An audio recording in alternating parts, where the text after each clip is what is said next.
Here I am to worship. Here I am to bow down. Here I am to say that you're my God. Oh my gosh. Anytime I sing that song or hear it, I think of the time when I was working at Starbucks, my end of senior year of high school, and one of my coworkers, her fiance at the time, was talking about how his mom's a Christian, he's not. And he's like, "What's that really basic Christian song that everyone knows?" It's like, "Here I am to worship." It's like, I know exactly what you're talking about. Oh my gosh. Anyways, today we're getting into Matthew chapter 26. And it obviously this episode's not coming out on Wednesday. It's Sunday, so I'm quite late. But if you've read Matthew 26, then you know it's long. In fact, it's the longest chapter in Matthew. And so it took me a good while to take my notes and, read it. So here I am. I have 1, 2, 3, 4, 5. Oh gosh. A little bit of 6 pages. So, we're gonna hop in, and I so hope my microphone mother friggin' works, because if it doesn't, I have to refilm this. I'm gonna be really freaking sad. And, yeah. So, alright, let's get into it. I'm using the ESV. Like I said, chapter 26. When Jesus had finished all these sayings, he said to his disciples, "You know that after 2 days the Passover is coming, and the Son of Man will be delivered up to be crucified." Then the chief priests and the elders of the people gathered in the palace of the high priest, whose name was Caiaphas, and plotted together in order to arrest Jesus by stealth and kill him. But they said, "Not during the feast, lest there be an uproar among the people." Now when Jesus was at Bethany in the house of Simon the leper, a woman came up to him with an alabaster flask of very expensive ointment, and she poured it on his head as he reclined at table. And when the disciples saw it, they were indignant, saying, "Why this waste? For this could have been sold for a large sum and given to the poor." But Jesus, aware of this, said to them, "Why do you trouble the woman? For she has done a beautiful thing to me. For you always have the poor with you, but you will not always have me. In pouring this ointment on my body, she has done it to prepare me for burial. Truly I say to you, wherever the gospel is proclaimed in the whole world, what she has done will also be told in memory of her." Then one of the 12, whose name was Judas Iscariot, went to the chief priests and said, "What will you give me if I deliver him over to you?" And they paid him 30 pieces of silver, and from that moment he sought an opportunity to betray him. Now on the first day of unleavened bread, the disciples came to Jesus, saying, "Where will you have us prepare for you to eat the Passover?" He said, "Go into the city to a certain man and say to him, 'The teacher says, my time is at hand, and I will keep the Passover at your house with my disciples." And the disciples did as Jesus had directed them, and they prepared the Passover. When it was evening, he reclined at table with the 12. And as they were eating, he said, "Truly I say to you, one of you will betray me." And they were very sorrowful, and began to say to him one after another, "Is it I, Lord?" He answered, "He who has dipped his hand in the dish with me will betray me. The Son of Man goes as it is written of him, but woe to the man by whom the Son of Man is betrayed. It would have been better for that man if he had not been born." Judas, who would betray him, answered, "Is it I, Rabbi?" He said to him, "You have said so." Now, as they were eating, Jesus took bread, and after blessing it, broke it and gave it to the disciples and said, "Take, eat, this is my body." And he took a cup, and when he had given thanks, he gave it to them, saying, "Drink of it, all of you, for this is my blood of the covenant, which is poured out for many for the forgiveness of sins. I tell you, I will not drink again of this fruit of the vine until that day when I drink it new with you in my Father's kingdom." And when they had sung a hymn, they went out to the Mount of Olives. Then Jesus said to them, "You will all fall away because of me this night, For it is written, I will strike the shepherd, and the sheep of the flock will be scattered. But after I am raised up, I will go before you to Galilee. Peter answered him, Though they all fall away because of you, I will never fall away. Jesus said to him, Truly I tell you, this very night before the rooster crows, you will deny me 3 times. Peter said to him, Even if I must die with you, I will not deny you. My nose is starting to run. Oh my gosh, I'm so sorry. Okay. And all the disciples said the same. Then Jesus went with them to a place called Gethsemane. And he said to his disciples, Sit here while I go over there and pray. And taking with him Peter and the 2 sons of Zebedee, he began to be sorrowful and troubled. Then he said to them, My soul is very sorrowful, even to death. Remain here and watch with me. And going a little farther, he fell on his face and prayed, saying, My Father, if it be possible, let this cup pass from me. Nevertheless, not as I will, but as you will. And he came to the disciples and found them sleeping, and he said to Peter, So could you not watch with me 1 hour? Watch and pray that you may not enter into temptation. The spirit indeed is willing, but the flesh is weak. Again, for the 2nd time, he went away and prayed, My Father, if this cannot pass unless I drink it, your will be done. And again he came and found them sleeping, for their eyes were very heavy. So, leaving them again, he went away and prayed for the 3rd time, saying the same words again. Then he came to the disciples and said to them, Sleep and take your rest later on. See, the hour is at hand, and the Son of Man is betrayed into the hands of sinners. Rise, let us be going. See, my betrayer is at hand.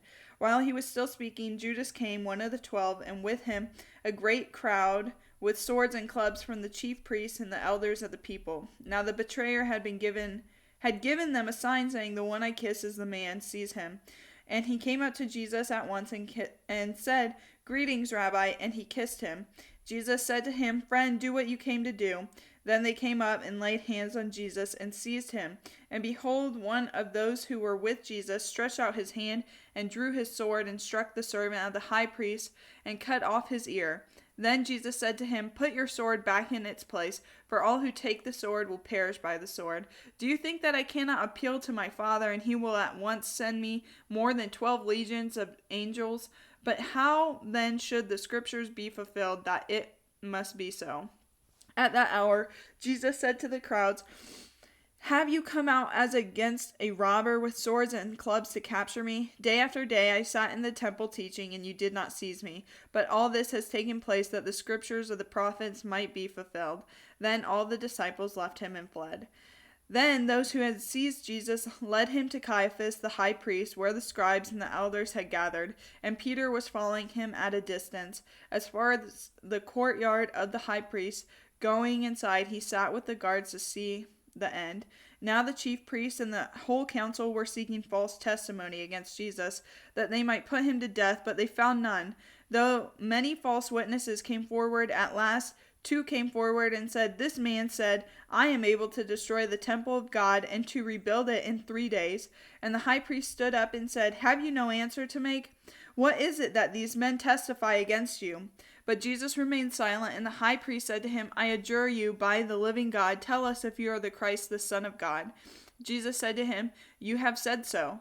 But I tell you, from now on you will see the Son of Man seated at the right hand of power and coming on the clouds of heaven. Then the high priest tore his robes and said, He has uttered blasphemy. What further witnesses do we need? We have now heard his blasphemy. What is your judgment? They answered, He deserves death. Then they spit in his face and struck him, and some slapped him, saying, Prophesy to us, you Christ. Who is it that struck you? Now Peter was sitting outside in the courtyard, and the servant girl came up to him and said, You also were with Jesus the Galilean. But he denied it before them all, saying, I do not know what you mean. And when he went out to the entrance, another servant girl saw him, and she said to the bystanders, This man was with Jesus of Nazareth. And again he denied it with an oath, I do not know the man. After a while, the bystanders came up and said to Peter, Certainly, you too are one of them, for your accent betrays you. Then he began to invoke a curse on himself and to swear, I do not know the man. And immediately the rooster crowed. And Peter remembered the saying of Jesus, Before the rooster crows, you will deny me 3 times. And he went out and wept bitterly. All right, 75 verses later, and we're ready to jump back to the first one. So, verse 1. When Jesus had finished all these sayings, he said to his disciples, "You know that after 2 days the Passover is coming, and the Son of Man will be delivered up to be crucified." This is the fourth explicit time that Jesus is predicting his death. And we're continuing. This is it seems, a continuation of what he was saying on, was it like Tuesday?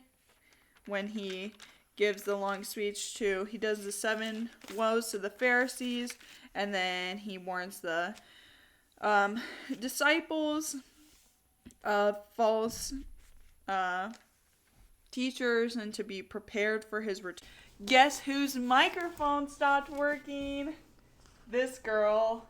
And so I had an hour and 20 minutes of commentary on Matthew chapter 26 and only got the first 10 minutes. So now I have to redo that.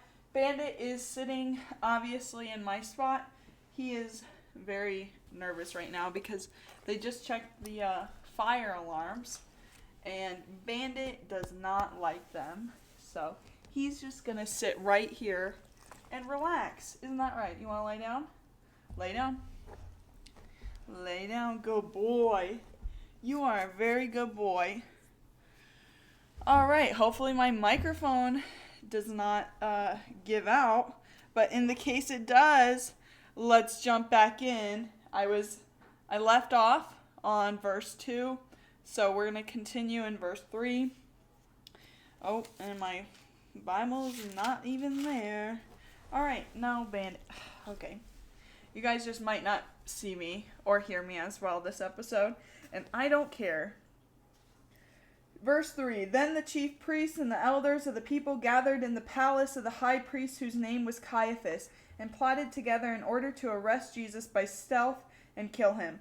But they said, "Not during the feast, lest there be an uproar among the people." So, similar to John the Baptist, when Jesus had asked the Pharisees and scribes, "What is the baptism of John from heaven or from man?" And they didn't want to answer because although they did not believe it was from heaven, to admit it would have upset the people because they held John to be a prophet. And so, similar to that, they don't want to publicly arrest Jesus because the people hold him to be a prophet, and they don't want an uproar, especially because the people obviously tie to the temple.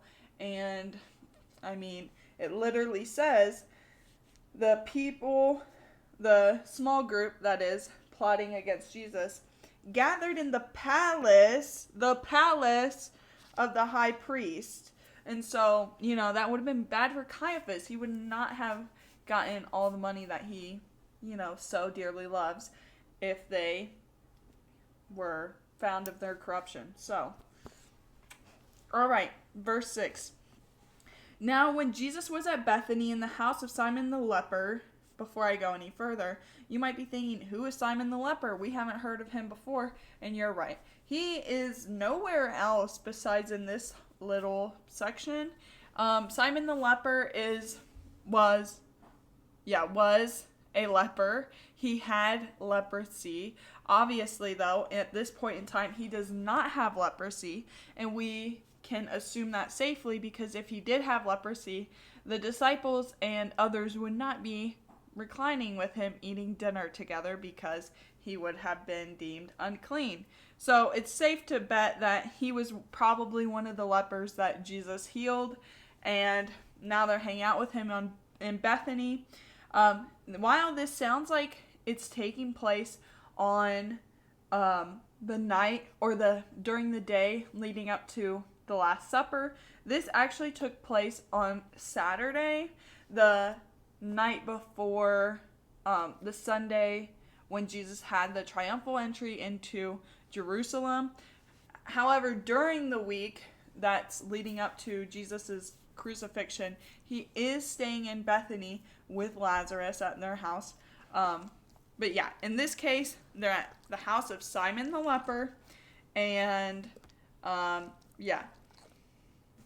So, verse 7. A woman came up to him with an alabaster flask of very expensive ointment, and she poured it on his head as he reclined at table. And when the disciples saw it, they were indignant, saying, "Why this waste? For this could have been sold for a large sum and given to the poor." The one who anointed Jesus, we know, is Mary, sister to Lazarus and Martha. And we know this because of when we read about this story in the other Gospels. So I'm going to flip to John chapter 12.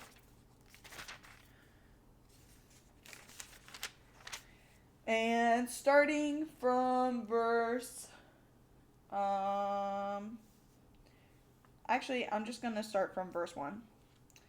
6 days before the Passover, Jesus therefore came to Bethany, where Lazarus was, whom Jesus had raised from the dead. So they gave a dinner for him there. Martha served, and Lazarus was one of those reclining with him at table. Mary therefore took a pound of expensive ointment made from pure nard, and anointed the feet of Jesus, and wiped his feet with her hair. The house was filled with the fragrance of perfume. But Judas Iscariot, one of the disciples, he who was about to betray him, said, "Why was this ointment not sold for 300 denarii and given to the poor?" He said this not because he cared about the poor, but because he was a thief, and having charge of the money bag, he used it to help himself to what was put into it. Jesus said, "Leave her alone, so that she may keep it for the day of my burial. For the poor you always have with you, but you do not always have me." Back to Matthew, continuing in, well, as we just read, and then in verses 8 to 9, the disciples who got upset, which was primarily Judas, was upset because the ointment was extremely expensive. 1 denarii was a day's wage, so obviously 300, that's almost a year of wages for this oil that she used on Jesus. And so the disciples, i.e. Judas, were upset about this. But then in verse 10 of Matthew, it says, "But Jesus, aware of this, said to them, 'Why do you trouble the woman? For she has done a beautiful thing to me. For you always have the poor with you, but you will not always have me. In pouring this ointment on my body, she has done it to prepare me for burial.'" Obviously, this is the 5th explicit time that Jesus says that he is going to die. But also he says, he's telling them that anything spent to glorify God is not wasted. Which, I don't know, I think that's pretty important to know. Yeah. Verse 13, "Truly I say to you, wherever this gospel is proclaimed in the whole world, what she has done will also be told in memory of her," which obviously is true because 2,000 years later, I'm reading about her and I can explicitly and confidently tell you that was Mary who anointed Jesus in oil. And so, obviously, Jesus was speaking the truth, which, no shocker there. All right, verse 14. "Then one of the 12, whose name was Judas Iscariot, went to the chief priests and said, 'What will you give me if I deliver him over to you?' And they paid him 30 pieces of silver, and from that moment he sought an opportunity to betray him." So now it's not that the chief priest came to the disciples. You know, they probably thought there's no way the disciples would help us. They're so loyal to him. But it was Judas who went out of his way to betray Jesus. It's not like someone had to convince him. He went seeking for it. And that just shows the heart posture and how you can know Jesus. Obviously, he knew Jesus. He followed him for years. That does not mean you believe in Jesus. Knowing who Jesus is, knowing the facts, the history, the Bible, it means nothing if your heart posture is not that Jesus is who you fully believe, the only one who could and did die for your sins and took the punishment that you deserved. Now, when it says they paid him 30 pieces of silver, this is important and very insulting. If we flip to Exodus,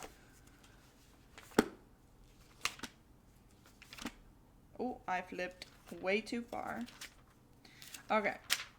Exodus chapter 21, verse 32, it says, if the ox gores a slave, male or female, the owner shall give to their master 30 shekels of silver, and the ox shall be stoned. So, it says ox. If an animal were to, if an animal were to accidentally kill someone's slave, then the owner of the animal by law had to pay them 30 shekels for reparations. And so now that's literally what Judas gets paid for Jesus. And it tells us that they did not value Jesus, obviously, because he was worth the price of a slave. But what's crazy is when we get into a prophecy from Zechariah. Bandit, please don't lick my hands. Sorry, love you. Zechariah, we're going to go to chapter 11. Hold on, this is going to take me a minute. I bet this microphone is picking up all of Bandit's little weird licking mouth noises because I know it's crazy sensitive. At least when it's working, it's sensitive. So I do apologize, and hopefully you're not getting the ick from listening to him. You know, it's just dog ASMR. Alright, Zechariah, we're going to read from verses 7 to 14 and break down this little prophecy because it's real important. Alright, verse 7. So I became the shepherd of the flock, doomed to be slaughtered by the sheep traders. And I took 2 staffs, one I named Favor, and the other I named Union, and I tended the sheep. So, what's happening in this prophecy is Zechariah is put in charge as the good shepherd over the flock of sheep, and there's other shepherds that are bad. Now, as I mentioned previously, prophecies in the Bible, there are some that are fulfilled multiple times. And so, while we have this prophecy coming from Zechariah, who was living it out, now it's being lived out again with Jesus. We know this because of the details, and Jesus will literally be quoting parts from Zechariah in Matthew 26. So, we have this first one. It says, the shepherd of the flock doomed to be slaughtered. It's talking about the flock that is doomed to judgment. They are going to face judgment. And then the 2 staffs that the shepherd has is Favor and Union. The staff Favor is God's blessing, and Union is talking about the unity between Judah and Israel, because remember, they were 2 separate kingdoms. The people had split. And so, again, he gives them unity. Verse 8, in 1 month I destroyed the 3 shepherds, but I became impatient with them, and they also detested me. So, he takes out the 3 bad shepherds, the 3 bad teachers, false teachers or prophets, whatever you want to call them, which sounds an awful lot like the Pharisees. Bad teachers that are being called out by the good shepherd. Also, it says at the end of that I became impatient with them, and they also detested me. The flock detests the shepherd. Okay? The people that Jesus came to save detest him. The Israelites. Literally, it's the Jewish people that are the ones to put him to death, to mock him, to torture him, to do all these terrible things. It's the people he came to save that detested him. Verse 9, so I said, I will not be your shepherd. What is to die, let it die. What is to be destroyed, let it be destroyed. And those who are left devour the flesh of one another. And I took my staff Favor, and I broke it, annulling the covenant that I had made with all the peoples. So, now God's blessing is taken away and chaos is allowed to reign. Verse 11, so it was annulled on that day, and the sheep traders who were watching me knew that it was the word of the Lord. So there were a few that knew that it was the word of the Lord, just like during Jesus' time when he's crucified, there were a few who recognized it was God's word. Sorry, I'm looking at my notes to make sure I don't miss anything. Yeah, so there's a few that understood, the small few that were faithful. Verse 12, then I said to them, if it seems good to you, give me my wages, but if not, keep them. And they weighed out as my wages 30 pieces of silver. Okay? So, the worth that they assigned to the shepherd was 30 pieces of silver, an insulting amount. They did not accept or appreciate the leadership and the protection he gave them. Sound familiar? Then verse 13. Then the Lord said to me, throw it to the potter, the lordly price at which I was priced by them. When he says the lordly price at which I was priced by them, he's being sarcastic. He's like, oh, the lordly price. He knows that it's insulting. The lack of price, really. It says, so I took the 30 pieces of silver and I threw them into the house of the Lord to the potter. This is where it's freaking crazy, because in Matthew 27, which I know we're not there yet, but I'm going to go ahead and read it for you right now because it's part of this prophecy, obviously. Matthew 27 verses 9 to 10. Then was fulfilled what has been spoken by the prophet Jeremiah, saying, and they took 30 pieces of silver, the price of him on... Wait. I missed something. Sorry. Okay, actually starting in verse 5. And throwing down the pieces of silver into the temple, he departed, and he went and hanged himself. So Judas literally throws the pieces of silver, the 30 pieces of silver, into the temple. Okay, back to the prophecy it said, so I took the 30 pieces of silver and threw them into the house of the Lord.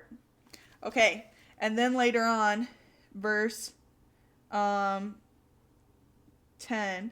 and they gave them for the potter's field as the Lord directed me. So the money that Judas threw into the temple, the priests they didn't want to keep the money because they knew it was blood money. So instead of keeping the money in the temple, they went out and bought the potter's field. Okay, it literally says in the prophecy, so I took the 30 pieces of silver and I threw them into the house of the Lord to the potter. To the potter. It's literally, no man could write this book this intricately. Okay, it was clearly inspired by God, because Zechariah took place hundreds of years before Matthew. Also, you might be wondering, because I did mention in verse 9 when I started reading it, then was fulfilled what had been spoken by the prophet Jeremiah. You're thinking, oh, well, we're reading from Zechariah. But the way the scrolls were written, they had different parts of the scriptures. And so when you were reading the prophets, the scroll that had all the prophetic writings, the first one was Jeremiah. And so Zechariah would have been later on. So it's one possibility that I think is the most plausible as to why it says Jeremiah is because they were just referencing to that specific scroll. So it says the words of Jeremiah. Well, he's saying the scroll with Jeremiah in it, according to that scroll, says this, which makes sense to me. And then, so very important that we recognize the amount 30 pieces of silver. Now, back to Matthew, verse 17. Now, on the first day of unleavened bread, the disciples came to Jesus saying, where will you have us prepare for you to eat the Passover? The Passover, in case you are not familiar, started from the 10 plagues in Egypt when God led his people in escaping from there back to Israel. The 9th or 10th plague that he sent on Pharaoh was the death of all the firstborns in the land. And so God told his people to protect them to protect them from losing their firstborn, that they're going to take lamb's blood, offer a sacrifice, they're going to eat the lamb, and then put the blood on the doorpost, and the angel of death will pass over them, and they'll be safe. So, but then God instituted the Passover as something that should be kept. And so in Leviticus 23, hold on. Oh, bye, Bandit. Love ya. All right. Well, now I can scoot over. Okay, Leviticus 23, verses 4 to 8. It says, "These are the appointed feasts of the Lord, the holy convocations, which you shall proclaim at the time appointed for them. In the first month, on the 14th day of the month at twilight, is the Lord's Passover. And on the 15th day of the same month is the feast of unleavened bread to the Lord. For 7 days you shall eat unleavened bread. On the first day you shall have a holy convocation. You shall not do any ordinary work, but you shall present a food offering to the Lord for 7 days. On the 7th day is a holy convocation. You shall not do any ordinary work." So, as it says, the meal is on the evening of the 14th day. Very important. There's other rules about the Passover that they had to keep. And so, before, there's not supposed to be any leaven in the house, because when God took his people out of Egypt, he told them it was going to be very sudden, and so don't put leaven in your bread because you're not going to be there for it to rise. So there is supposed to be no leaven in the house. Very serious. And that's why the disciples need to prepare the place that they're going to eat the meal that evening beforehand. All right, verse 18, back in Matthew 26. He said, "Go into the city to a certain man and say to him, the teacher says, my time is at hand. I will keep the Passover at your house with my disciples." And the disciples did as Jesus had directed them, and they prepared the Passover. So, your two options for what you want to believe about this little situation is either one, Jesus had spoken to someone and already had it set up, or two, which I think is the more likely option, is that it's just one of his miracles that he worked in which he did not talk to whoever beforehand and set up this little meeting spot. He just knew that, this person's going to do the right thing and honor the Messiah and let him do the Passover meal at his house. All right, verse 20. "When it was evening, he reclined at table with the 12, and as they were eating, he said, 'Truly I say to you, one of you will betray me.' And they were very sorrowful and began to say to him one after another, 'Is it I, Lord?' He answered, 'He who has dipped his hand in the dish with me will betray me.'" Now, the way that the Israelites did their meals, it was kind of potluck style in which you'd have, dishes in the middle and whatnot, and then you grab your portion or whatever. So at this point, the people that were close around Jesus, several of them had probably already dipped their hands in this bowl. So they're confused. If you're not Judas, you're probably freaking out thinking, "Oh, I put my hand in that bowl. Is it me?" And so also, obviously, Judas had been with the 12 for years at this point.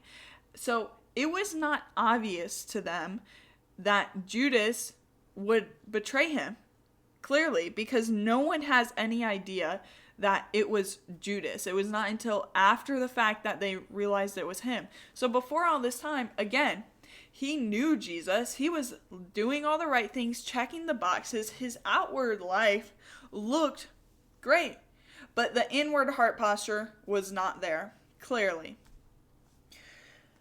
Verse 24, "The Son of Man goes as it is written of him, but woe to that man by whom the Son of Man is betrayed. It would have been better for that man if he had not been born." So Jesus is like, I'm going to be put to death. to fulfill this prophecy and to save the entire world. But you who put me to death, you don't even know that that's what I'm doing. You just did it out of your greed and malice. Verse 25, the scariest one. Judas, who would betray him, answered, "Is it I, Rabbi?" He said to him, "You have said so."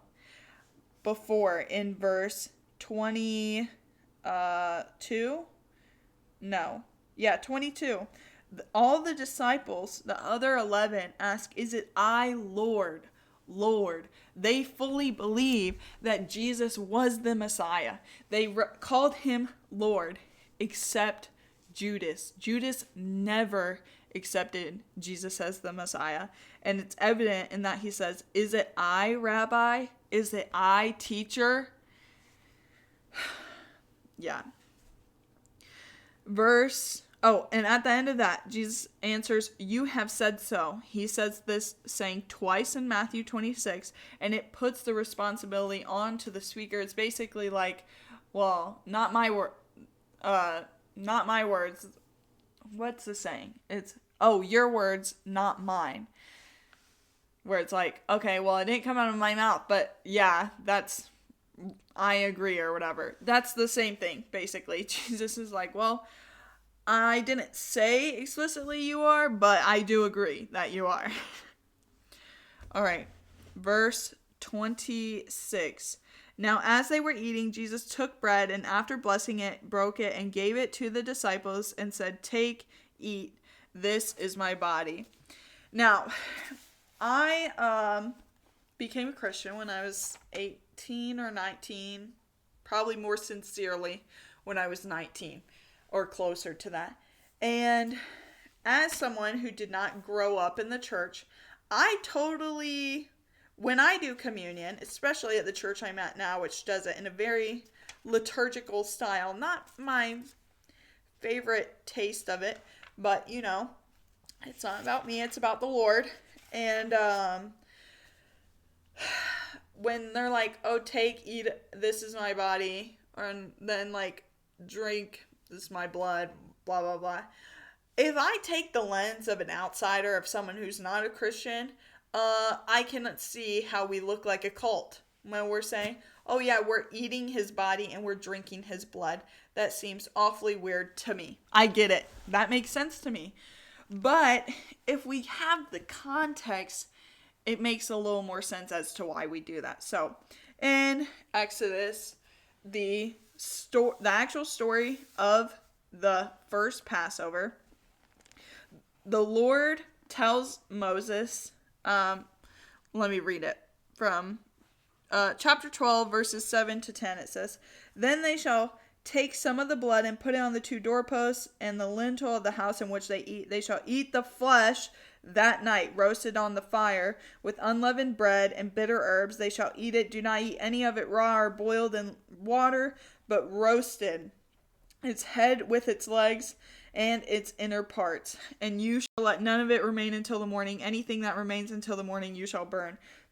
And so the land that they used, that they took the blood from, they were to eat that sacrifice. So it makes sense that when we have the lamb now in the New Testament, Jesus, that similar to the Old Testament, he's like, "Oh, just like how you ate the body of the lamb, you're going to eat my body, which I sacrificed for you," but we're not cannibals. So he's like, "Eat the bread that is representing my body." Verse 27 in Matthew, "And he took a cup, and when he had given thanks, he gave it to them, saying, 'Drink of it, all of you, for this is my blood of the covenant, which is poured out for many for the forgiveness of sins.'" So, again, back in Exodus chapter 12, verse 7, then they shall take some of the blood and put it on the 2 doorposts and the lintel of the houses in which they eat. The lintel is, for the front door, you'd have the 2 posts, and then the lintel is just the bar of wood that went on top of that. And so God tells them to take the blood and put it around the door. Okay. Again, in verse 13, the blood shall be a sign for you on the houses where you are. And when I see the blood, I will pass over you, and no plague will befall you to destroy you when I strike the land of Egypt. Which my theory is as to why we drink of it, all the blood, which now is really just grape juice, not even wine.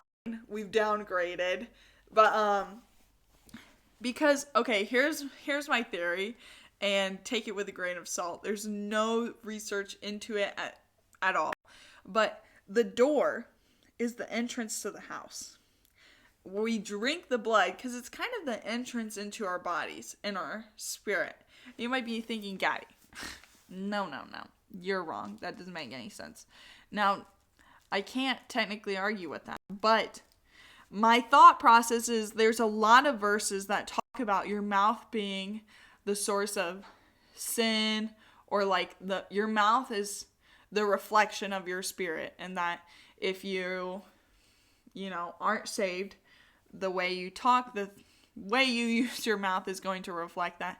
And if you are saved, your mouth is still going to reflect that. Whether it's what you say or the lies you tell, whatever it is, that your mouth is kind of the entrance to the body, So I'm like, it kind of makes sense that Jesus has us mark our doorposts, the entrance to our body, so that the angel of death will fly over us, will pass over us, and we will not be taken out by judgment. That we get forgiveness, just as Jesus says, that the blood, this is my blood of the covenant, which is poured out for many for the forgiveness of sins. He forgives us of our sins, and the angel of death, because of that, passes over us. That's my theory. Take it as you will. I'm no theologian, so, whatever you conclude doesn't bother me. All right, back to Matthew, verse 28. Oh, I just read that. In relation to the, this is my blood of the covenant, blah, blah, blah. Jeremiah. Let me flip there. Jeremiah chapter 31. Verses 31 to 34. It says, still not there. The days are coming, declares the Lord, when I will make a new covenant with the house of Israel and the house of Judah, not like the covenant that I made with their fathers on the day when I took them by the hand to bring them out of the land of Egypt, my covenant that they broke, though I was their husband, declares the Lord. For this is the covenant that I will make with the house of Israel after those days, declares the Lord. I will put my law within them, and I will write it on their hearts, and I will be their God, and they shall be my people. And no longer shall each one teach his neighbor and each his brother, saying, Know the Lord, for they shall all know me, from the least of them to the greatest, declares the Lord. For I will forgive their iniquities and I will remember their sin no more. So God explicitly said in Jeremiah that he would make a new covenant with his people to forgive all of our sins so that we could all know God. And that's exactly what's happening now, and that says, this is the blood of my covenant, which is poured out for many for the forgiveness of sins. Amen, brother. Amen. All right. Verse 29. I tell you, I will not drink again of this fruit of the vine until that day when I drink it new with you in my Father's kingdom. So, in Revelation, how exciting. We get to flip to that wild book. Revelation chapter 19. If I can get the page. Verse 9. It says, And the angel said to me, Write this, blessed are those who are invited to the marriage supper of the Lamb. And he said to me, These are the true words of God. Just as we read in Jeremiah, explicitly, God says that he is our husband.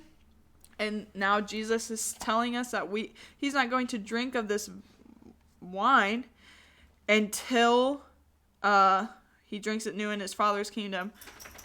at the marriage feast, folks. Okay. Verse 30. And when they had sung a hymn, they went out to the Mount of Olives. Then Jesus said to them, "You will all fall away because of me this night, for it is written, I will strike the shepherd, and the sheep of the flock will be scattered." This is a direct quote from Ezekiel. Or, sorry, not Ezekiel. Zechariah. Don't know. I read Ezekiel because I flipped too far. That's embarrassing.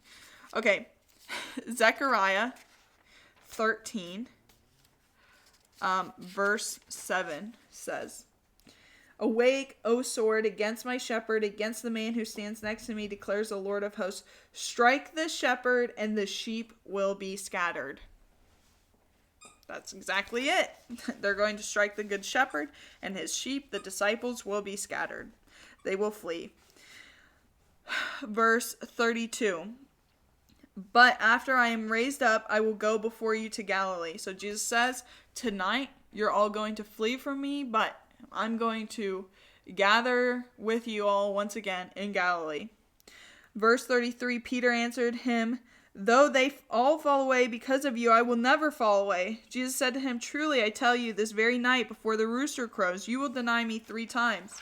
Peter said to him, "Even if I must die with you, I will not deny you." And all the disciples said the same, which obviously we know is ironic because it's because Peter doesn't want to die with Jesus that he denies that he was with him. All right. Verse 36. Then Jesus went with them to a place called Gethsemane, and he said to his disciples, "Sit here while I go over there and pray." Let me read a little something about Gethsemane for you from my study Bible. All right. I'm in what verse am I at? 36. All right. Gethsemane means oil press, indicating a garden area among the olive groves on the Mount of Olives where olive oil was prepared. The traditional location of Gethsemane is now marked by the modern Church of All Nations, which was built over a 4th century Byzantine church. Wow! How exciting! Now you know a little something about Gethsemane.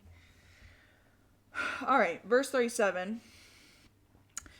"And taking with him Peter and the 2 sons of Zebedee," which is James and John, "he began to be sorrowful and troubled. Then he said to them, 'My soul is very sorrowful, even to death. Remain here and watch with me.'" Which I just want to point out, in the most terrible time, well, not most terrible because obviously his death is going to be terrible, but at the start of the most terrible time, Jesus surrounds himself with his inner circle, even though he had the 12, well, really the 11, even though he had the 11 with him, he took the inner circle with him further into the garden. So people, you can have your 11, you can have your solid group of friends, but you need to make sure that you have a couple solid few that are your inner circle, that are close, that you can depend on, that when you are literally walking through the valley of the shadow of death, that you have your homies beside you. If Jesus had close friends, you need close friends, brother. You need close friends. Okay. Let me make sure I'm not missing anything. All right, verse 39. "And going a little further, he fell on his face and prayed, saying, 'My Father, if it be possible, let this cup pass from me. Nevertheless, not as I will, but as you will.'" There are many places where a cup is talked about in the Old Testament. I'm going to read you. Actually, I'm only going to read you 1 or 2 of them. However, I'll list out the other ones. When God talks about a cup being passed from his hands or whatever, it's talking about the fate or basically divine destiny that he gives them. In Psalm 75, Verse 8, for in the hand of the Lord there is a cup with foaming wine well mixed, and he pours out from it, and all the wicked of the earth shall drain it down to the dregs. And then let's read, let's do Isaiah 51. Isaiah 51. Alright. Verse 17. Wake yourself, stand up, O Jerusalem, you who have drunk from the hand of the Lord the cup of his wrath, who have drunk to the dregs the bowl, the cup of staggering. So in this case, it's the cup of wrath, punishment. God gives them their divine, just punishment for their ungodly actions. The other two spots that I have marked, although there are several others, I have Jeremiah 25:15 and Ezekiel 23 verses 31 to 34. I don't feel like reading them though. So you can go do your own little look-see if you so desire. All right. Verse 40 back in Matthew. And he came to the disciples and found them sleeping, and he said to Peter, so could you not watch with me 1 hour? Watch and pray that you may not enter into temptation. The spirit indeed is willing, but the flesh is weak. Again, for the second time, he went away and prayed, my Father, if this cannot pass unless I drink it, your will be done. And again he came and found them sleeping, for their eyes were heavy. So leaving them again, he went away and prayed for the third time, saying the same words.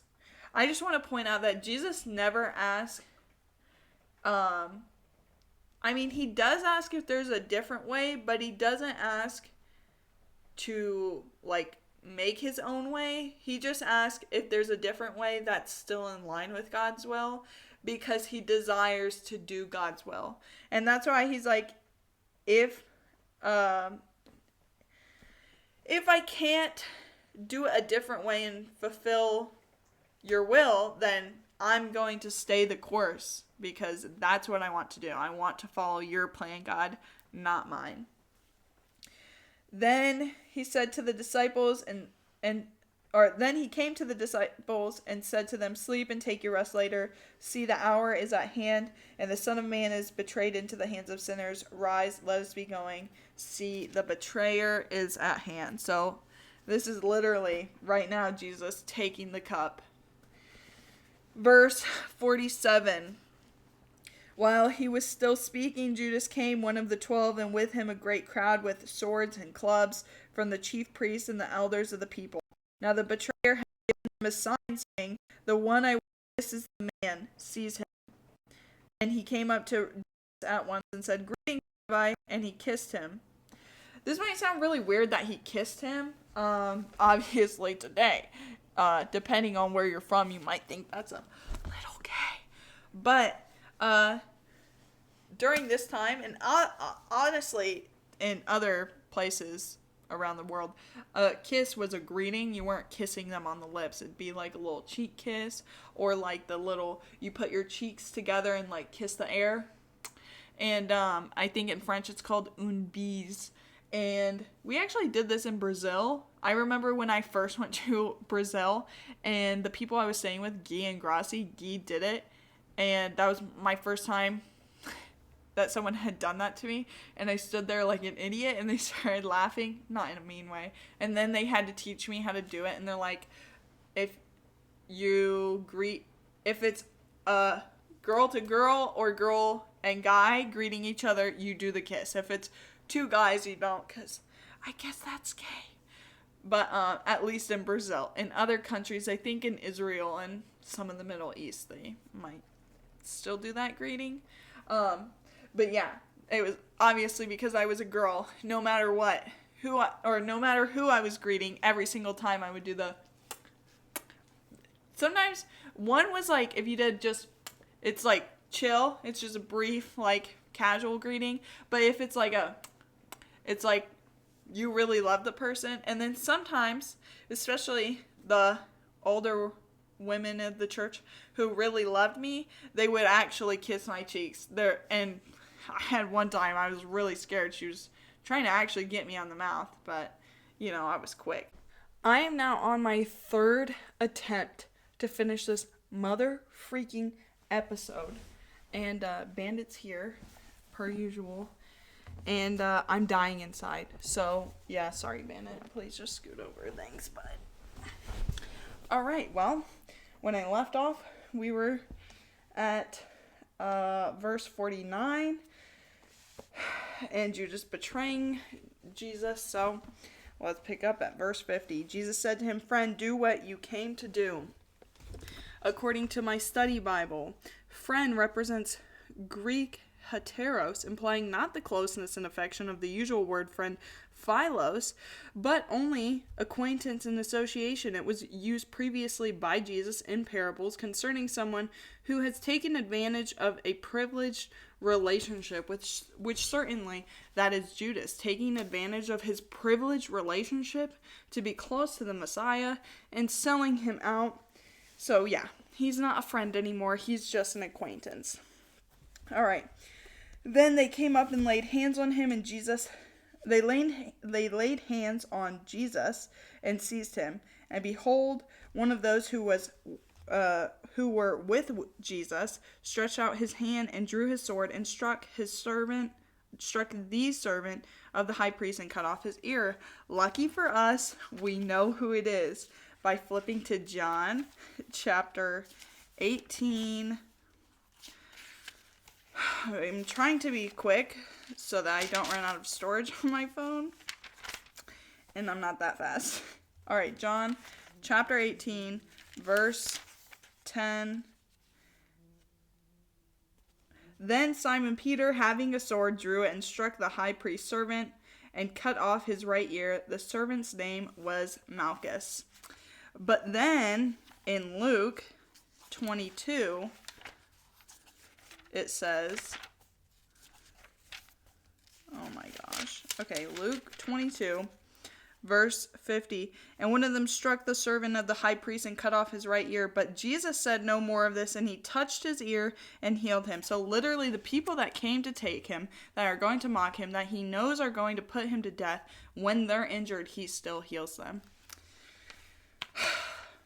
Also, I love that Luke just said that one of the 12, or what was it? And one of them struck the servant. He didn't say that it was Peter, but then John just like right out, threw him under the bus and was just like, yeah, it was Peter. Peter's the one causing problems per usual.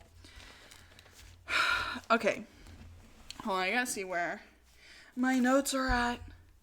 Alright, back to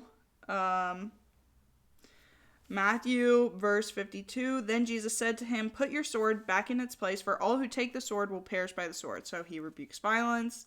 No shocker there, but how boring. Verse 53. Do you think that I cannot appeal to my Father, and he will at once send me more than 12 legions of angels? But how then should the scriptures be fulfilled that it must be so? A Roman legion was 6,000 soldiers, and so 12 legions would be 72,000. So he's saying, I could literally call down an army of angels if I wanted to. But that would not fulfill my Father's will, and so we're not doing it that way. Verse 55, at that hour, Jesus said to the crowds, "Have you come out as against a robber with swords and clubs to capture me? Day by day I sat in the temple teaching, and you did not seize me. But all this has taken place that the scriptures of the prophets might be fulfilled." Then all the disciples left him and fled.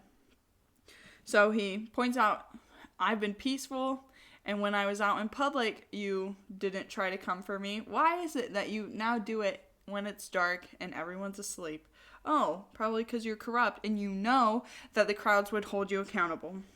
I don't have time to read all the scripture that I had listed. However, some things that you should look at in your own time is Psalm 22, Zechariah chapters 12 and 13, and I actually am going to look at Isaiah chapter 53. And you know what? I'll wait for a second. I'll come back to it. Verse 57, then those who had seized Jesus led him to Caiaphas, the high priest, where the scribes and elders had gathered.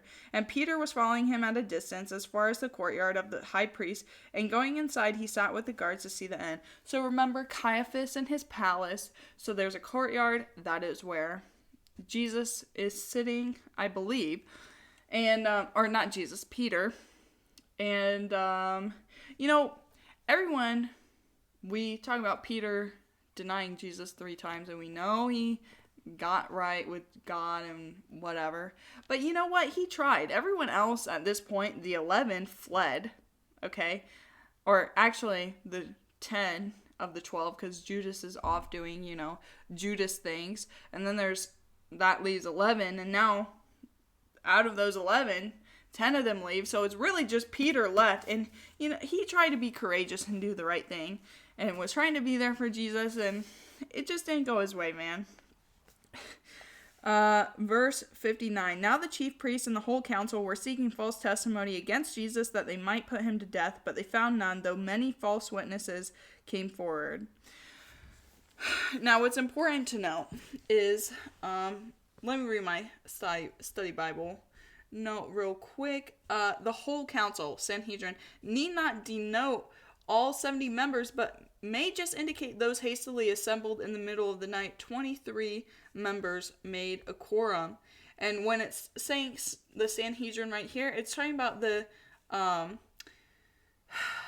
the supreme ecclesiastical court of the Jews centered in Jerusalem. And while the Romans ruled, they did allow some judicial proceedings for the Jews to be done by the Jews. So, all that is to say that while it says the whole council, it's talking about the whole council that was there in that moment. All of them agreed to their judgment, but not all of the Sanhedrin was actually there, because at least 2 of the members of the Sanhedrin, I believe, will take care of Jesus's body after his crucifixion. And so, just wanted to clarify, they probably must not have been present the night that they took and captured Jesus. All right.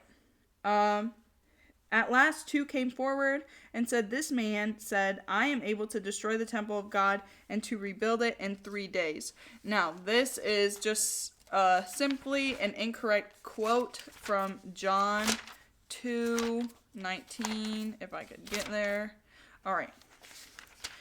And it says, Jesus answered them, "Destroy this temple, and in 3 days I will raise it up." So he didn't say that he was going to destroy the temple. He just said, that he would raise it up, which you would think is actually a good thing, but, whatever.